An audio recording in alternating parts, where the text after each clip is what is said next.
Claire Hartford sat in her car, 7 months pregnant, staring at her husband's loan default notice. Tyler had just abandoned her, called her not enough, missed their daughter's birth for his mistress, called their baby a mistake on live television. He mocked her bookstore salary while stealing her savings to fund his failing tech company. But Tyler didn't know one thing: his wife wasn't a poor nobody. She was a $4.2 billion heiress hiding in plain sight, and every dollar keeping his company alive. Hers. Hit like if you're ready for justice. Comment, would you forgive him? Subscribe for more stories where underdogs win. This is how Claire destroyed the man who underestimated her.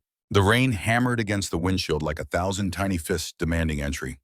Claire Hartford sat in her aging Honda Civic in the underground parking garage of her Seattle apartment building, the yellow overhead lights casting everything in a sickly glow. Her hands trembled as she read the legal document for the third time. Brennan, Tyler. Loan default notice. 7 months pregnant, exhausted from her shift at the bookstore. Claire felt the baby kick hard against her ribs. Her phone buzzed. Gordon Hayes, attorney. She declined the call, then immediately felt guilty. Gordon had been her father's most trusted advisor, and now he was trying to protect her from the biggest mistake of her life. The mistake: currently sleeping in their apartment upstairs. People always told her never to marry someone for money. But what about marrying someone who didn't know you had money? That was a different kind of trap entirely. One she'd walked into with her eyes wide open, believing love could exist separate from wealth, that authenticity mattered more than bank accounts. 3 years ago, she'd met Tyler Brennan at Powell's Books, where she worked as a manager. He'd been charming, self-deprecating, passionate about his startup idea. "I'm building something from nothing," he'd told her over coffee that first night. "No trust fund, no family connections, just me and an idea that could change everything." She'd fallen hard. Here was a man who wanted to earn his success, who understood struggle, who wouldn't love her for the Hartford name. So she never told him, never mentioned that her mother, Marlo Hartford, had founded HartCorp 20 years ago. Never explained that the modest bookstore manager he'd married was actually sitting on a $4.2 billion fortune. At 19, after her mother's sudden death, Claire had walked away from it all. She'd wanted normalcy, wanted to be loved for herself, wanted to escape the suffocating world of boardrooms and society galas. For 9 years, she'd succeeded. Now, staring at her husband's loan default notice, she wondered if she'd only been hiding from reality. Her phone buzzed again. This time, a text from Gordon. "Claire, we need to talk. Tyler's company is in serious trouble. I've traced the money. You need to know where your anonymous investment actually went. 6 months ago, desperate to help Tyler when his startup was failing, she'd made a catastrophic mistake. She'd called Gordon and begged him to inject $500,000 into Bright Path Technologies through a shell investor. He can't know it's from me, she'd insisted. He's too proud, Gordon had warned her. This is enabling. If he's lying to you about money now, it'll only get worse. But she'd been certain pregnancy would change everything, that becoming parents would bring them closer, that her secret generosity would save their marriage without Tyler's pride getting wounded. She'd been wrong about everything. The baby kicked again, harder this time, as if sensing her mother's distress. Claire placed both hands on her swollen belly and whispered, "I'm going to fix this, little one. I promise." But even as she said it, she had no idea how or what fixing it would actually cost her, above her to borrow in their apartment. Tyler was probably on another call with Jessa Crowley, his vice president of marketing, the woman who'd somehow become his closest confidant over the past 6 months, the woman whose name made Claire's stomach twist with a dread she couldn't quite name. Not yet. Anyway, the rain continued to fall. The document sat on her lap, and Claire Hartford, billionaire heiress disguised as a bookstore manager, sat in her car trying to remember when exactly her fairy tale had turned into a nightmare. She thought back to their wedding day, 3 years ago. They'd gotten married at the courthouse with 2 witnesses pulled from the hallway. Tyler had said elaborate weddings were wasteful. Claire had agreed, secretly relieved she wouldn't have to explain why none of her family attended. They'd celebrated with pizza and cheap champagne in their studio apartment, and it had felt perfect. Real. Honest. Tyler had held her face in his hands that night and said, "We're going to build something beautiful together." Just you and me against the world. She'd believed him. Now, the rain drummed harder, and Claire finally admitted what she'd been avoiding for months. Tyler had never asked about her past because he'd never really cared. He'd fallen in love with the idea of her, the supportive girlfriend who didn't ask questions about his late nights or his growing distance. The woman who made him feel like the smartest person in any room. He'd never wanted an equal partner. He'd wanted an audience. Claire started the car and drove upstairs to their apartment, the loan notice folded in her purse like a loaded gun. 3 weeks after the mysterious investment saved Bright Path Technologies, Tyler threw a launch party at a downtown Seattle gallery. Claire arrived late, her pregnancy making it difficult to find clothes that fit properly. She'd settled on a simple black dress that stretched across her belly, comfortable flats, and minimal makeup. The gallery buzzed with tech industry insiders, venture capitalists, and local media. Claire navigated through the crowd, searching for her husband. She found him by the bar, laughing, his hand casually resting on someone's lower back. Jessa Crowley wore a slinky emerald dress that probably cost more than Claire's monthly salary. Her dark hair cascaded in perfect waves, her makeup flawless, her smile bright as she posed for photographs with Tyler. Claire, Jessa's voice dripped with false sweetness as she spotted her. "You look so glowy." "Tyler was just telling me how you're planning to be a stay-at-home mom after the baby comes. How wonderfully traditional." Tyler barely glanced at his wife. "Babe, glad you made it. Grab some sparkling cider. Enjoy the party. I need to work the room." Claire watched as he moved through the crowd, Jessa always at his side. She noticed the pressed materials on a nearby table and picked one up. Her hands went numb. Bright Path Technologies, founded by Tyler Brennan and Jessa Crowley, co-founder. Jessa was listed as co-founder. Claire's heart hammered against her ribs. She grabbed a glass of water, trying to steady herself, trying to process what she was seeing. During Tyler's speech, he thanked his incredible team, praised the vision we've built together, and specifically called out Jessa as the partner who believed in me when times were tough. He never once mentioned his wife. An older woman in pearls approached Claire, champagne in hand. "You must be so proud of your husband. Building a company from scratch takes such dedication. And having a partner like Jessa, who can match his intensity well, that's rare." The words landed like acid. Claire excused herself and found refuge in the bathroom. Locking herself in a stall, she pressed her hand against her mouth, fighting the nausea that had nothing to do with pregnancy. Through the bathroom door, she could hear two women touching up their makeup. "Did you see Brennan and Crowley? They're obviously sleeping together. I thought he was married." "Technically, but his wife is just some bookstore clerk." Jessa went to Wharton. "It's pretty clear who the real power couple is." Claire stayed in the stall until they left, then splashed cold water on her face. The woman staring back from the mirror looked like a stranger, tired, swollen, invisible. The drive home was silent. Tyler scrolled through his phone, responding to congratulatory messages, his face lit by the screen's glow. Claire gripped the steering wheel, the words building in her throat like a storm. Inside their modest apartment, she finally erupted. "You lied about Jess's role." Tyler loosened his tie, barely looking at her. "It's optics. Claire, investors don't want to fund a guy with a pregnant wife at home. They want a power couple narrative. Someone who can travel, attend events, close deals at midnight. You understand? I am your partner." He laughed. Actually laughed. "Babe, you sell books. Jessa went to Wharton. She speaks the language these people understand. There are levels to this game, and you're just not at that level." The words hit like physical blows. Claire felt tears burning behind her eyes but refused to let them fall. "Not yet. Not in front of him. I've supported you through everything," she whispered. "I believed in you when you had nothing, and I appreciate that. But support and partnership are different things. Look, once the baby comes, you'll be busy anyway. This is my world, my company, my vision. You're my wife, and that's important, but Jessa is my business partner. Both can be true." Tyler poured himself a scotch, expensive scotch Claire didn't remember them buying, and settled onto the couch, pulling out his laptop. The conversation was over in his mind. Claire walked to their bathroom and locked the door. She slid down against it, hand pressed to her mouth to muffle the sobs. The baby kicked and squirmed, responding to her mother's distress. Through the door, she could hear Tyler on the phone, already moving on to the next deal, the next meeting, the next moment where his wife didn't matter. She pulled out her phone, thumb hovering over Gordon's contact. But what would she say? That her husband was emotionally abusing her, that she felt invisible in her own marriage, that the man she'd chosen specifically because he wasn't interested in money had turned out to care about nothing else. Maybe Tyler was right. Maybe she wasn't enough.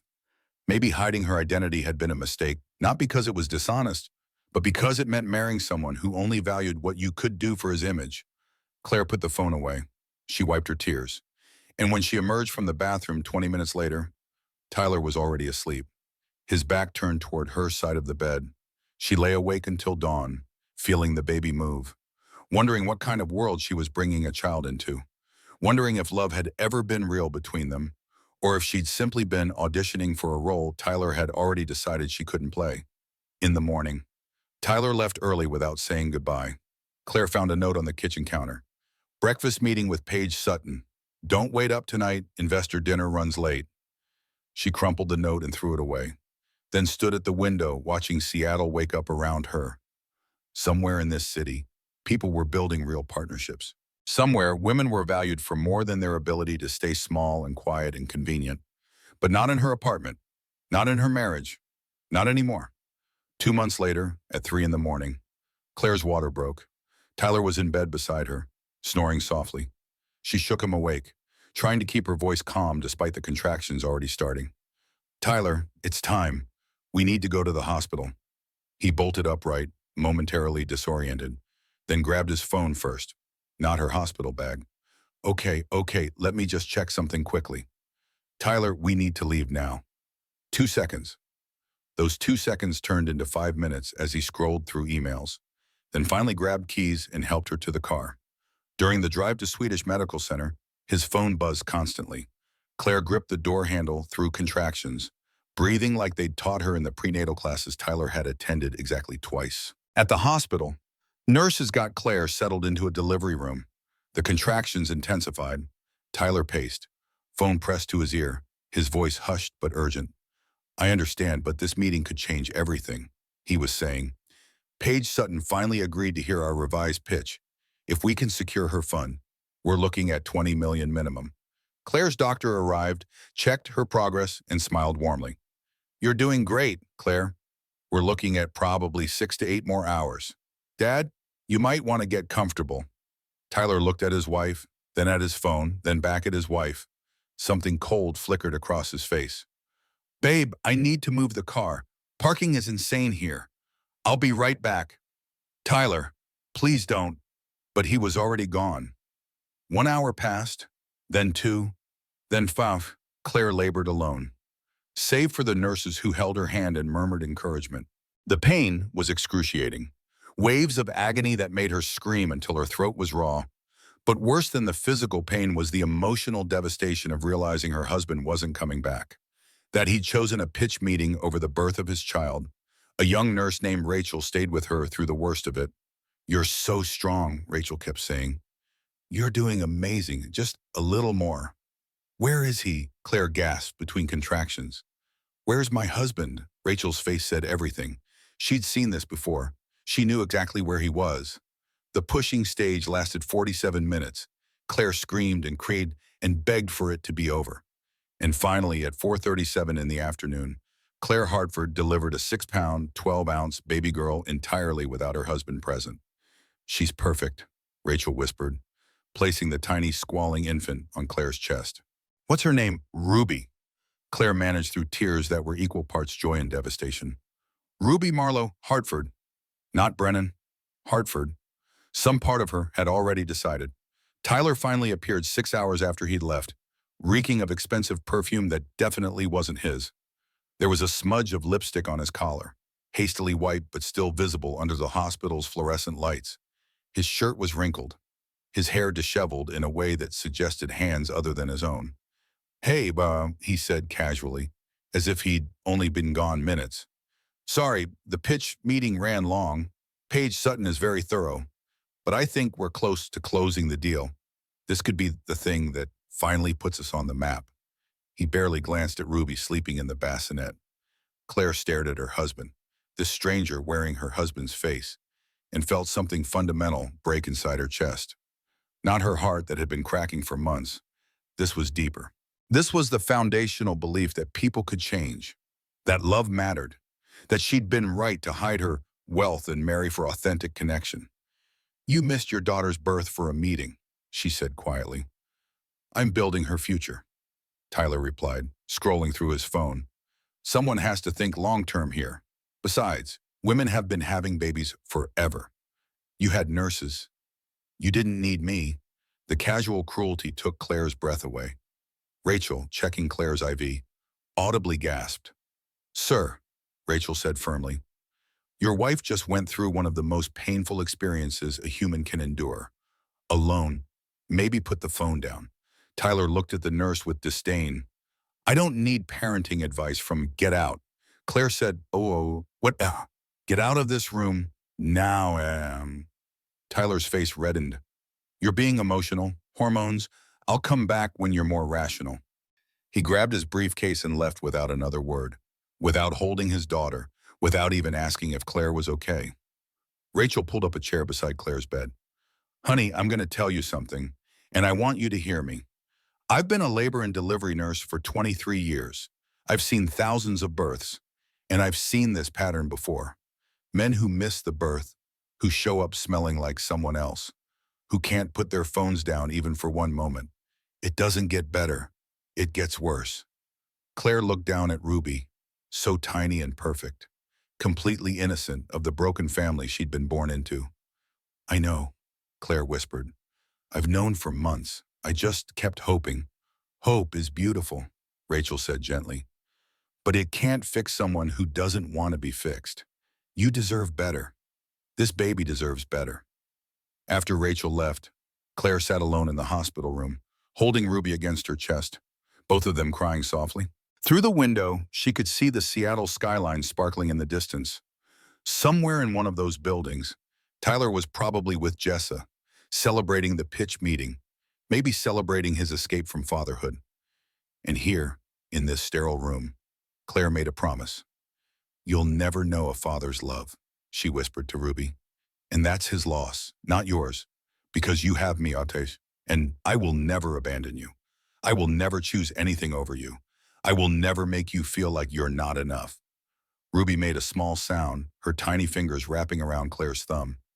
"We're going to be okay," Claire said, though she had no idea how. "I promise you, baby girl, we're going to survive this." But survival, she was learning, required more than hope. It required action, and Claire was almost ready to act. The first month of Ruby's life passed in a blur of sleepless nights and devastating realizations. Tyler was never home. When he complained about the crying, the mess, the way Claire looked exhausted and unkempt. "Can't you do something about your hair?" he'd said one morning. "We might have investors stopping by." Claire, running on 3 hours of sleep, breast milk staining her shirt, had simply stared at him until he left for work. But it was the credit card statement that truly opened her eyes. She'd found it while looking for Ruby's vaccination records in Tyler's office. The bill sat on his desk, partially hidden under other papers. Her eyes caught on the charges. Hotel Monaco, 4 different nights. The Nest Bistro, twice. Nordstrom, $800. All on dates Tyler claimed to be working late. Her hands shook as she photographed each page with her phone. Then she started digging deeper. Bank statements showed he'd transferred $50,000 from their joint account money she'd earned and saved over years of working at the bookstore into BrightPath's operating account without asking her. The theft was methodical. Small transfers at first, $5,000 here, $3,000 there, then larger amounts as he grew bolder. He'd been stealing from her for 6 months, funding his company and his lifestyle with her hard-earned savings while telling her they needed to tighten their belts. Claire sat at Tyler's desk, Ruby asleep in her carrier beside her, and felt rage replace grief. She opened his laptop. He'd never changed the password, arrogant enough to believe she'd never look. His email was a roadmap of betrayal. "Subject tonight from Jessa Crowley. Can't wait to see you. Room 412 is booked. Don't be late this time. I bought something special." Subject rebudget concerns from Tyler Brennan. "Don't worry about the personal expenses. Claire doesn't check the accounts. She's too busy with the baby. Subject the wife situation from Jessa Crowley. When are you going to tell her I'm tired of being a secret? You said after the baby was born, you'd leave. Claire's vision blurred. She read months of correspondence detailing their affair, their plans, their mockery of her. Jessa called her the bookworm. Tyler referred to her as dead weight. They'd been laughing at her while she'd been home alone, pregnant, believing her husband was working hard for their family's future. That night, when Tyler came home at 11, smelling of wine and that same expensive perfume, Claire was waiting. Are you sleeping with Jessa? Tyler froze, his briefcase still in hand. For just a moment, something like panic crossed his face. Then it hardened into cold indifference. What if I am? The question hung in the air between them, sharp as broken glass. What if I am? He repeated. Claire, look at yourself. You're exhausted. You're leaking breast milk. You're obsessed with the baby. When was the last time we had a conversation that wasn't about diapers or doctor appointments? Jessa gets me. She understands the pressure I'm under, the vision I'm building. She's a partner. I'm your wife. You're the mother of my child. That's different. And honestly, I'm not sure I want this version of partnership anymore. You're not the woman I married. That woman was fun, easygoing, supportive. Now you're just angry and suspicious and exhausting. The gaslighting was so blatant it took Claire's breath away. I found the credit card statements, the emails. I know everything. Tyler's expression didn't change. So you've been snooping through my private correspondence. That's a violation of trust. Claire, you've been stealing my money, our money, and I've been investing it in our future. Bright Path is going to make us rich. You'll thank me eventually. Claire stood, and before she could think about it, her hand connected with his cheek. The slap echoed through their small apartment. Ruby wailed from the nursery, sensing the tension. Tyler touched his face, his expression unreadable. Then he picked up his keys from the counter. I want a divorce, he said calmly. My lawyer will send papers. You can keep the baby. I'm signing away custody. I never wanted kids anyway. I wanted a partner who could build something with me. You're just a placeholder. Claire, a distraction from what really matters. Tyler, wait. But he was already gone. The door slamming with such force it made Ruby cry harder. Claire stood frozen in the middle of their apartment, her hand still stinging from the slap, her world crumbling around her. Then she walked to the nursery, picked up her screaming daughter, and sank into the rocking chair. I'm so sorry, Shuo, she whispered into Ruby's soft hair. I'm so sorry I brought you into this.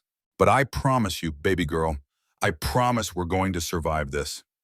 She rocked Ruby through the night, and somewhere around 3 in the morning, she pulled out her phone. She scrolled through her contacts until she found the one she'd been avoiding. Gordon Hayes, attorney. Her thumb hovered over the call button. Calling Gordon meant admitting she needed help. It meant acknowledging that hiding her identity had failed. It meant stepping back into the world of wealth and power she'd spent 9 years escaping. But as Ruby finally quieted in her arms, Claire realized something fundamental. This wasn't about her anymore. This was about protecting her daughter. And mothers did whatever it took to protect their children, even if it meant becoming someone they'd sworn they'd never be. She didn't call that night, but she would soon. The storm was coming. And for the first time in months, Claire Hartford was ready to face it. 2 weeks after Tyler left, Claire received the eviction notice. She was changing Ruby's diaper when she heard the knock. The building manager stood in the hallway, sympathy etched on his weathered face, holding official documents. I'm real sorry, Mrs. Hartford, he said. But Mr. Brennan stopped paying rent 3 months ago. The apartment was only in his name. I've given you as much time as I legally can, but you need to be out by Friday. 3 days. She had 3 days to find a new place with a 1-month-old baby and barely any savings left after Tyler had drained their joint account. Claire spent those days in a panic, calling every affordable apartment in Seattle. But without proof of income beyond her bookstore salary, which she'd taken leave from, no one would rent to her. Her pride kept her from calling Gordon. She'd hidden from her inheritance for 9 years. She could figure this out on her own. She tried staying with coworkers, but most lived in cramped studios or had strict landlords who didn't allow guests. One friend offered her couch for a week, but with a newborn who cried through the night, Claire couldn't impose. By Friday evening, everything she and Ruby owned was packed in her Honda.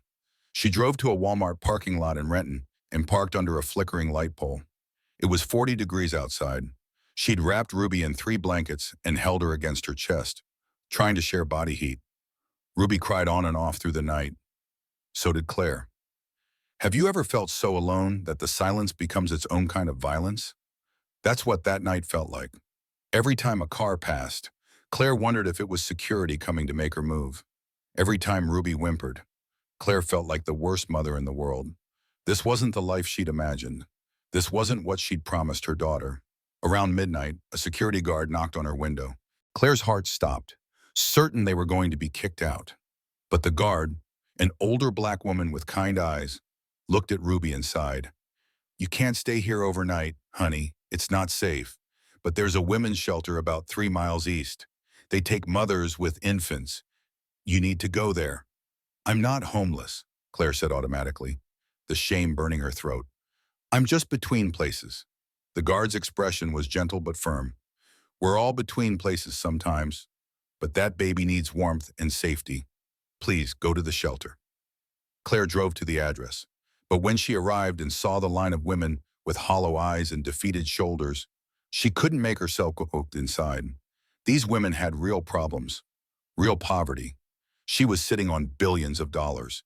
She had no right to take resources from people who genuinely had nowhere else to turn. So she drove back to the Walmart parking lot and stayed there until dawn, shivering and desperate.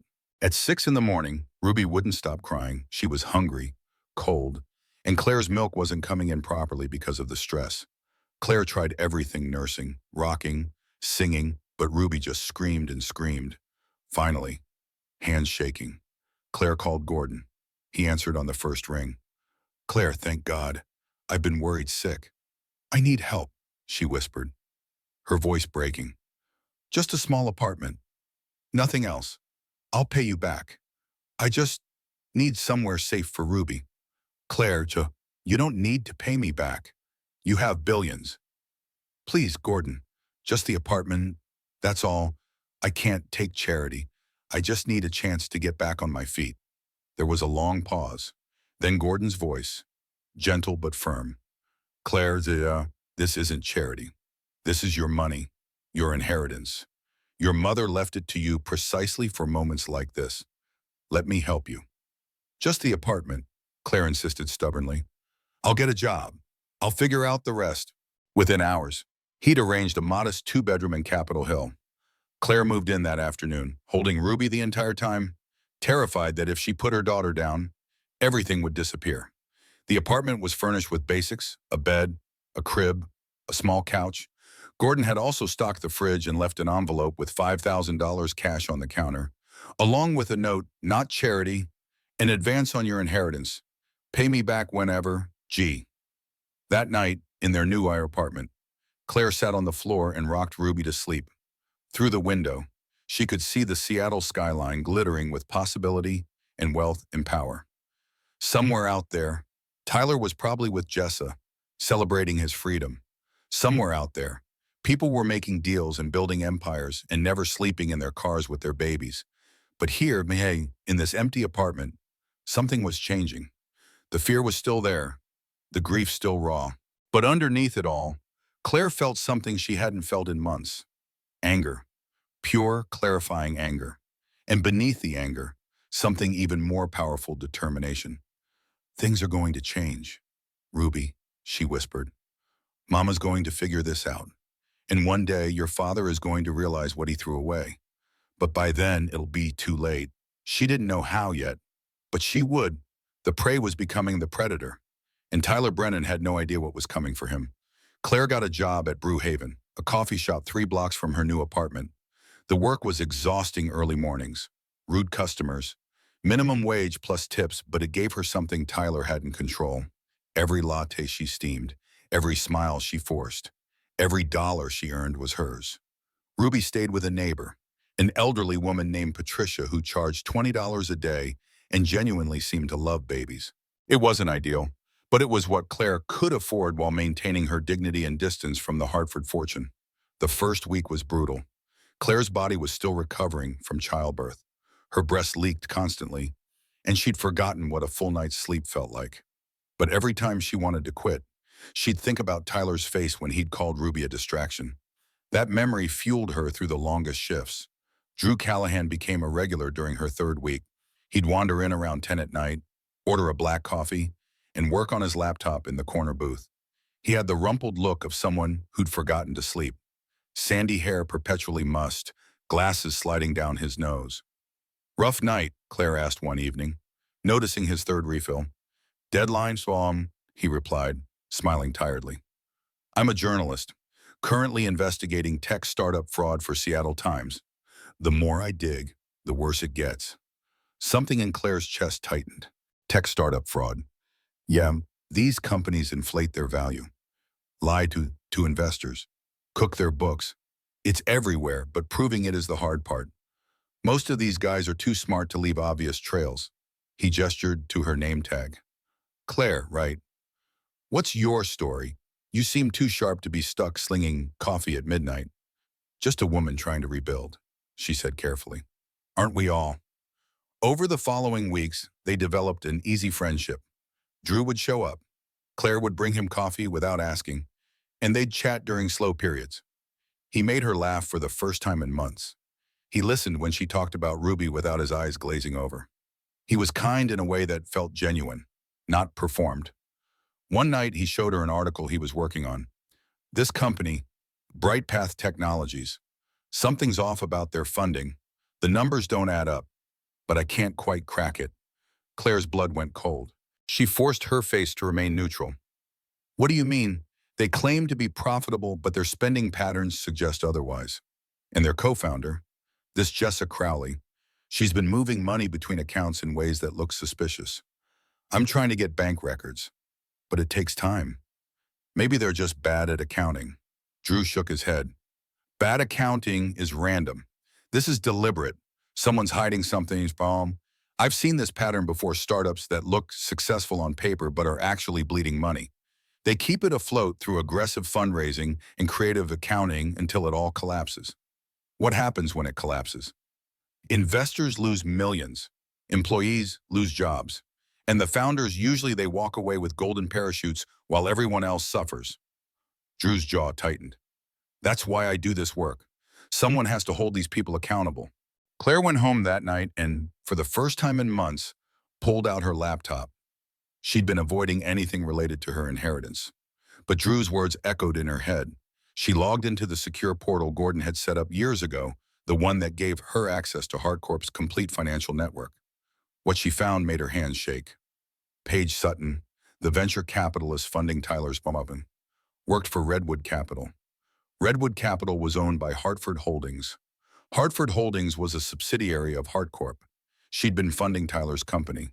Her money, filtered through layers of corporate structure she'd never bothered to track, had been propping up the man who'd abandoned her. The irony was so bitter it almost made her laugh.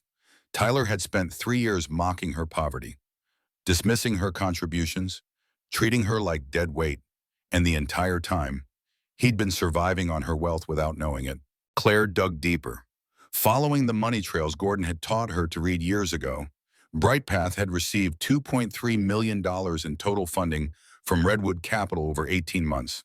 That money had gone toward office-based employee salaries, marketing campaigns, and according to the expense reports, Tyler and Jess's business development trips to San Francisco, Austin, and New York.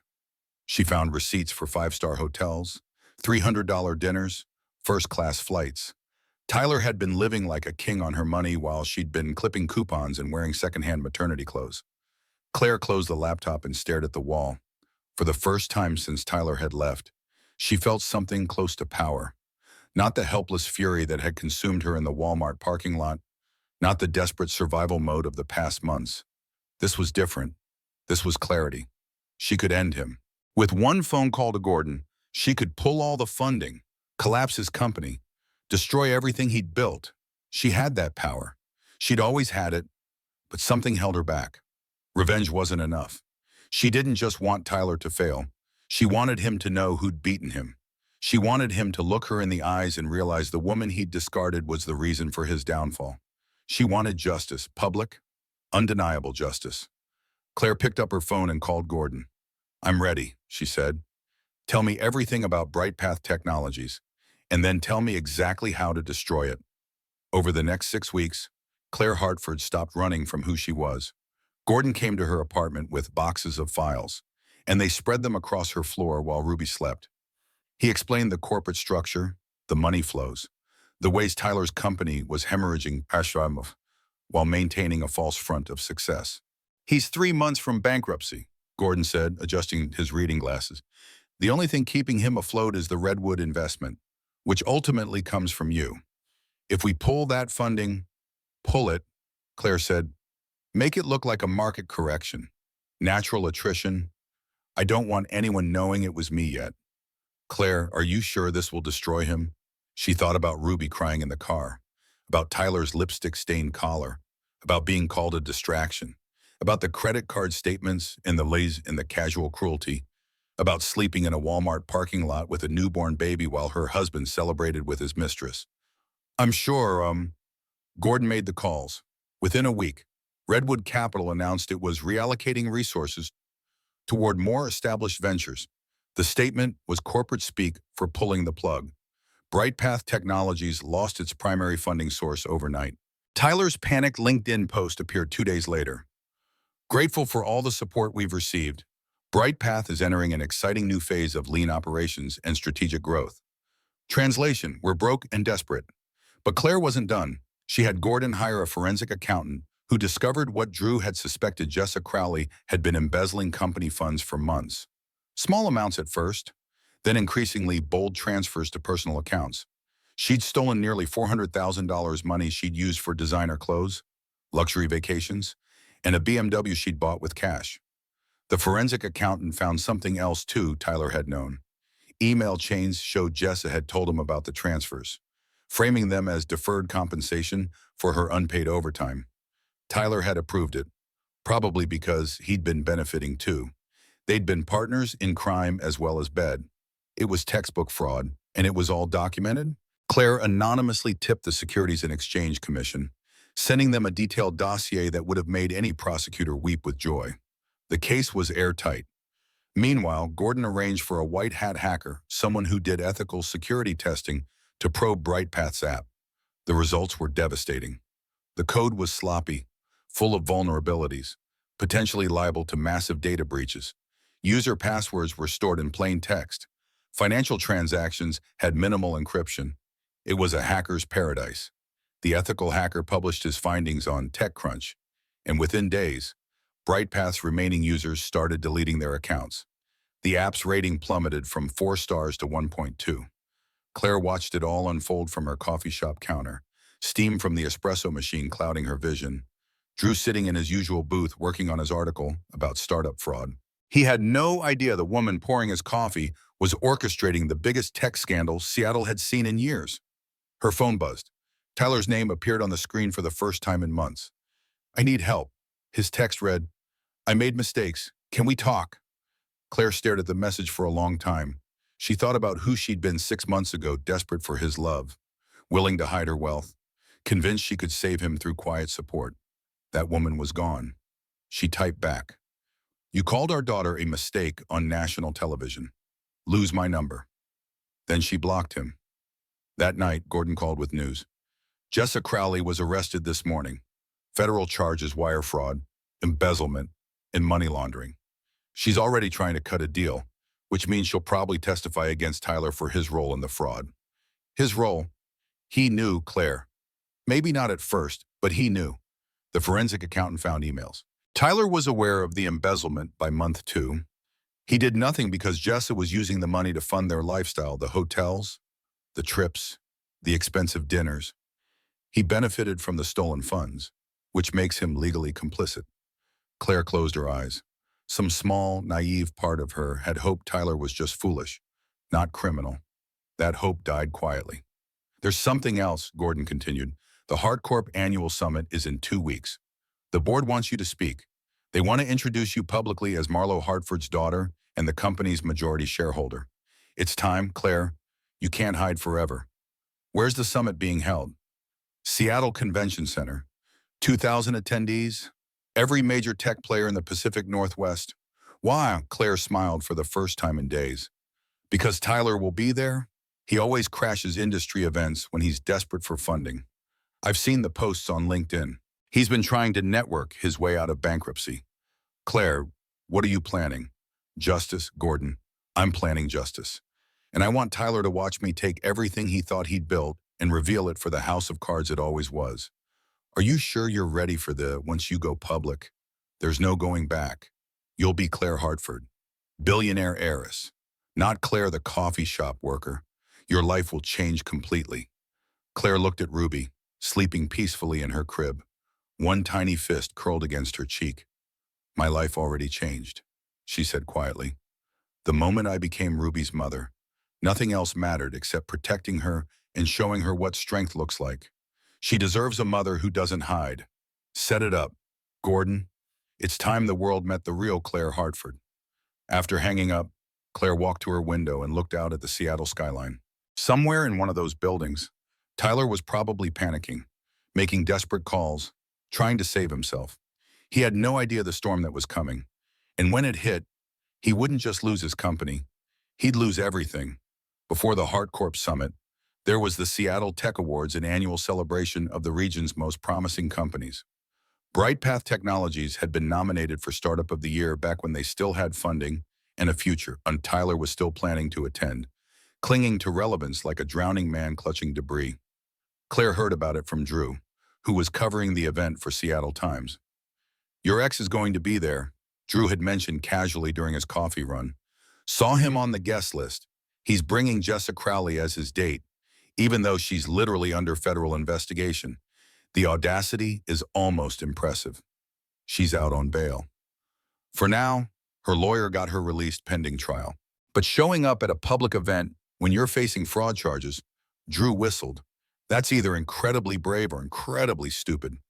Claire had gone home and watched the live stream on her laptop while Ruby slept in her crib. She'd told herself she wouldn't care. She'd already set her plan in motion. This didn't matter. But then Tyler took the stage. He looked tired, his suit slightly rumpled, his smile forced. The golden boy sheen had tarnished. But Jessa beside him was radiant, pretending everything was fine, playing the role as supportive girlfriend even as her lawyer negotiated her testimony against him.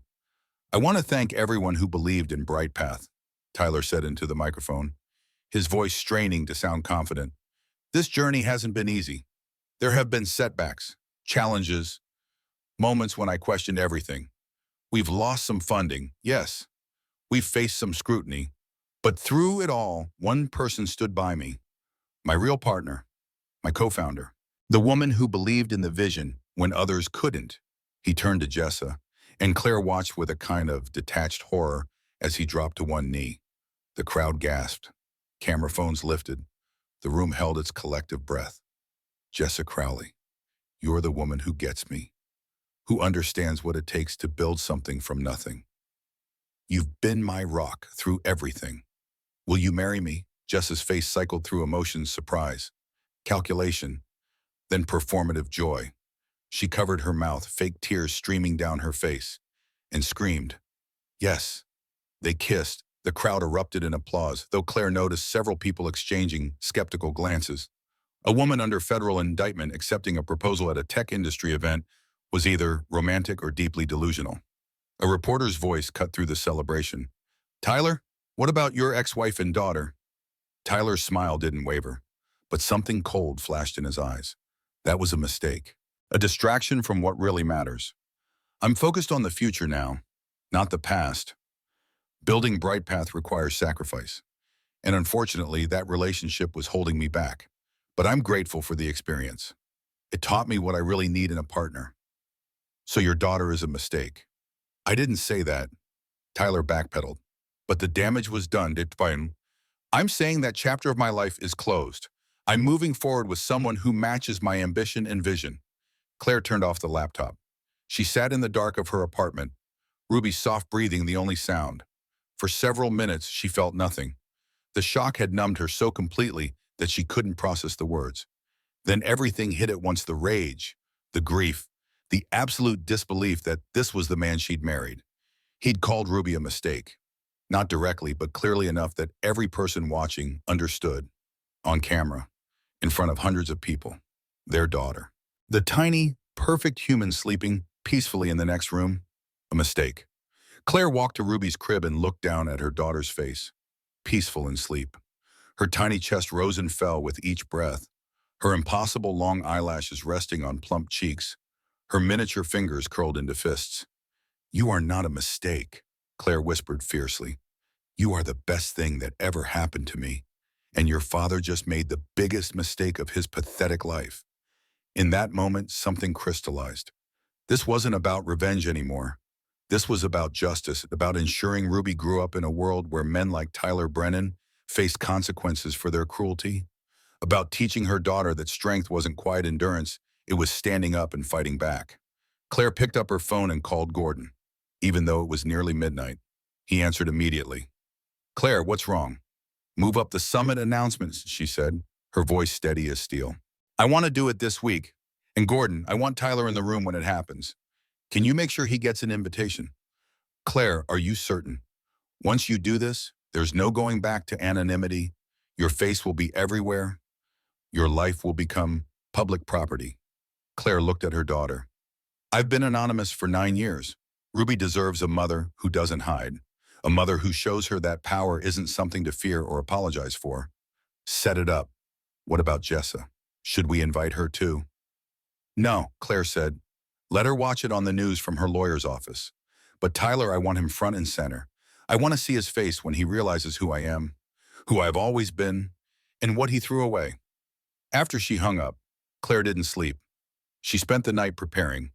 She rehearsed what she'd say, practiced controlling her voice, imagined Tyler's expression when the truth finally hit him. By dawn, she was ready. The prey had become the predator. And in 5 days, Tyler Brennan's world would end. The HeartCorp Annual Summit drew 2,000 tech industry leaders to the Seattle Convention Center. Claire stood backstage, her hands shaking despite Gordon's reassuring presence beside her. She'd spent the last 3 days preparing with HeartCorp's board, learning the company's current initiatives, understanding her role not just as heiress, but as active leader. She'd met with Paige Sutton, who'd been mortified to learn she'd been funding Tyler without knowing his connection to Claire. "I'll make this right," Paige had promised, her face pale. "Whatever you need, I had no idea he was your ex-husband. If I'd known—" "You didn't know because I hid," Claire had said. "But that ends today." She wore a tailored navy suit her mother had commissioned years ago, before the cancer had taken her. It had been waiting in storage, along with everything else Claire had run from. It fit perfectly, as if Marlo Hartford had known her daughter would eventually need armor. Ruby was with Patricia, safe and cared for. This wasn't about her daughter witnessing revenge. This was about building a future where Ruby would never have to hide who she was. Through the backstage curtain, Claire could see the crowd mingling. And there, near the back, looking desperate and out of place in a suit that had seen better days, was Tyler. He was alone. Jessa's bail conditions apparently forbade her from attending industry events. His eyes darted around the room, trying to network, trying to find someone who'd give him money or attention or anything to keep his dying company alive. He looked smaller than Claire remembered, diminished. The confident swagger was gone, replaced by the hunched shoulders of a man who knew he was drowning. Paige Sutton took the stage. "Good evening, everyone. Tonight is special. For 20 years, HeartCorp has operated with exceptional leadership and vision. Our founder, Marlo Hartford, changed the landscape of technology forever. She built systems that empowered millions, created opportunities for women in tech, and established a legacy of innovation with integrity." The crowd applauded. Tyler clapped along, probably hoping to be noticed by Paige, to maybe get another shot at funding. "Tonight, Paige continued, "I'm honored to introduce the woman who will carry that legacy forward, HeartCorp's CEO and majority shareholder, Marlo Hartford's daughter, Claire Hartford." The name hit like a bomb. Claire watched Tyler's face through the gap in the curtain, watched the color drain from his cheeks, watched his mouth fall open, watched realization dawn with the force of a freight train. Hartford, his ex-wife, wasn't just Claire. She was Claire Hartford. Then she walked onto the stage. The applause was thunderous, but Claire barely heard it. She held the tablet Gordon had prepared, looked out at the sea of faces, and found her voice. It didn't shake. It didn't waver. It rang out clear and strong. My mother, Marlo Hartford, taught me two things. She began. First, build systems that empower people, not exploit them.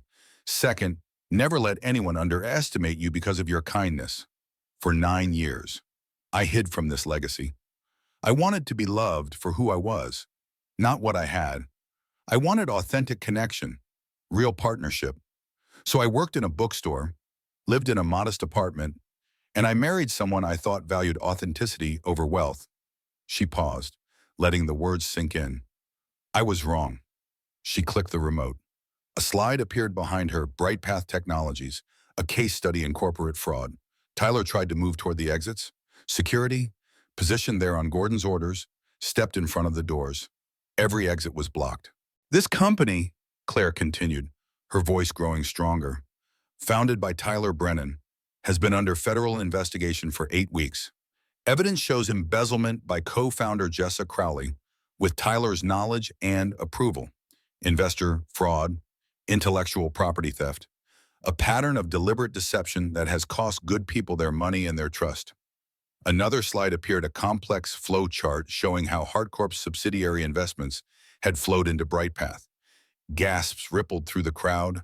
People were pulling out phones, taking pictures, recording video. But what makes this case particularly interesting, Claire said, her eyes finding Tyler's across the room, is the money trail. Tyler Brennan spent 3 years married to me, 3 years where he complained about money, mocked my bookstore salary, told me I wasn't good enough to be his partner, to stand beside him in his success. He never once asked about my family, never once wondered why I lived so far below my means. And when I got pregnant, when I needed him most, he discarded me without hesitation. Her voice hardened, every word a hammer blow. He abandoned me in labor to meet with an investor. He missed our daughter's birth. He called her a distraction last week on camera at the Seattle Tech Awards. He called her a mistake. The crowd's energy shifted from curiosity to horror. Several women put their hands over their mouths. One venture capitalist Claire recognized from Forbes covers shook his head in disgust. Tyler, Claire said, looking directly at him, you were right about one thing. I wasn't good enough to be your partner. I was too good. Because while you were stealing from our joint account, mocking my contributions, and sleeping with your co-founder, you were building your entire company on my money. Every pitch to Paige Sutton's fund, you were pitching to my subsidiary. Every investor meeting you prioritized over your family, you were begging money from people who ultimately report to me. Tyler's face had gone from pale to red to a sickly gray. He tried to speak, but no sound came out. People around him were stepping away, creating space, as if failure and shame were contagious. As of this morning, Claire said, her voice ringing with finality, HeartCorp has acquired Bright Path Technologies' remaining assets for $1. Your company is bankrupt. Federal agents are waiting outside to discuss your knowledge of Jessa Crowley's embezzlement and your use of fraudulently obtained funds. You will face charges. You will face consequences. She paused, and when she spoke again, her voice softened just slightly.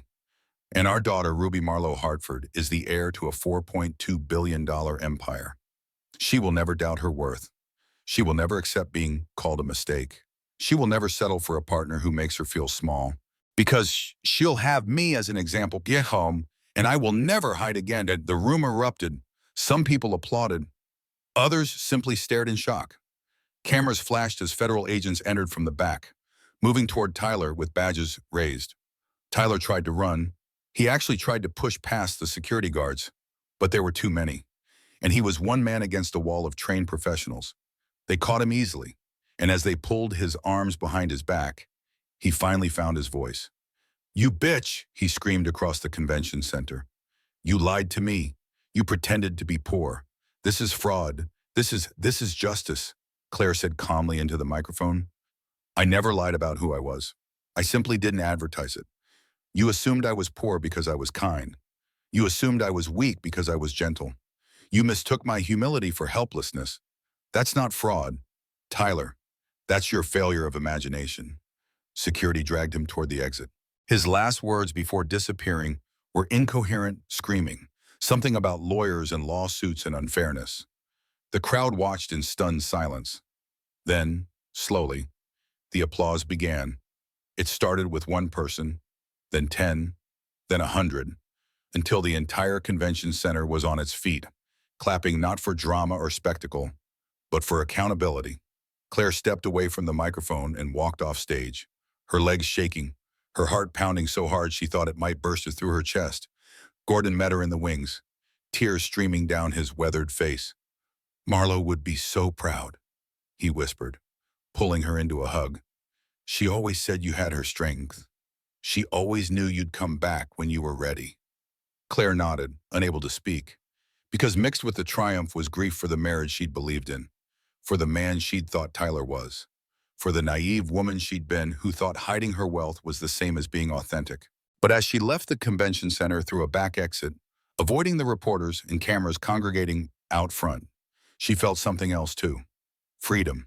Complete, overwhelming freedom.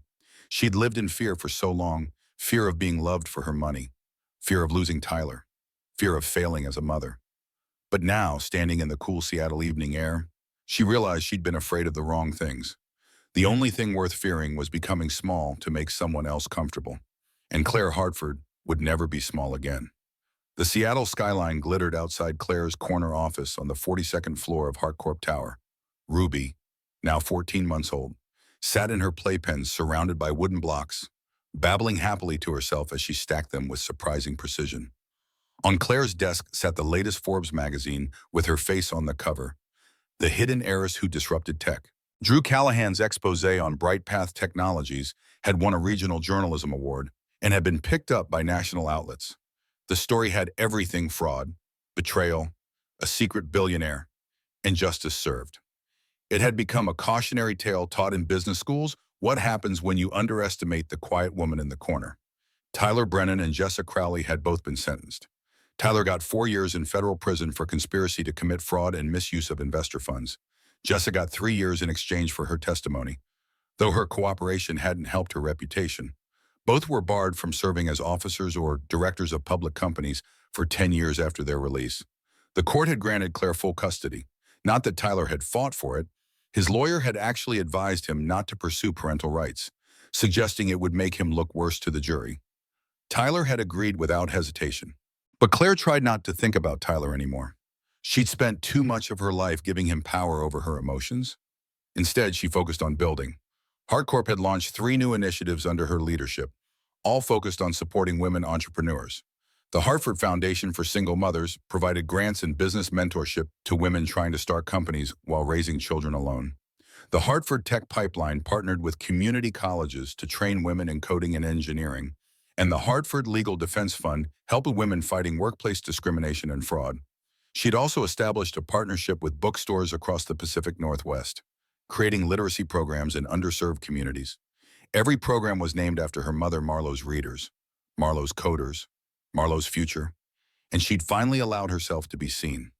No more hiding, no more pretending to be someone smaller than she was. There was a knock on her office door. Drew entered, carrying 2 coffees, grinning. "Thought you might need this," he said, setting one on her desk. "Board meeting marathon, right?" 5 hours, Claire confirmed, accepting the coffee gratefully. "But productive. We're expanding into clean energy tech, solar panel manufacturing, battery storage systems, the works." "Of course you are. Saving the world and building an empire. Very on brand." He settled into the chair across from her, watching Ruby stack blocks with intense concentration. "How's she doing?" "She's perfect. Happy, healthy.